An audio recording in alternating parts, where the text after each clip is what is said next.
Nicole. Thank you. You ask about who you are, and you have an company. Si DACA termina, yo ya no voy a poder renovar. Today I stand here and I was saying that chant and I realized my baby boy will one day probably have to keep chanting that for me. And that breaks my heart.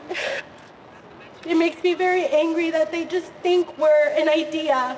We are human beings. It's very apparent. We are real people that have emotions, that have lives that we've established here. And it's not just for those of us who've been here since we're 2 and we don't have an accent when we speak English.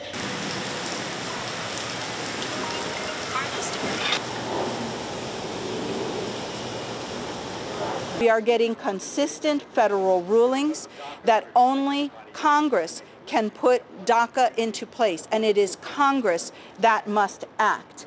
Please share our stories, like real stories, not these lies that we're...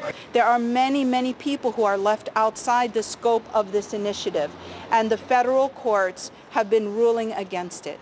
And thus what we must all do is gather together to ask Congress to do its job and provide a solution, not just to DACA recipients, but others as well. With inability to solve the problem. We can no longer wait anymore. Like it's the judge. He's just expediting. Yeah. The courts are expediting the process of DACA. So right now, as much as it could take, it fills me with anxiety and fear. Just the thought that this case could be expedited, that the DACA could be ended.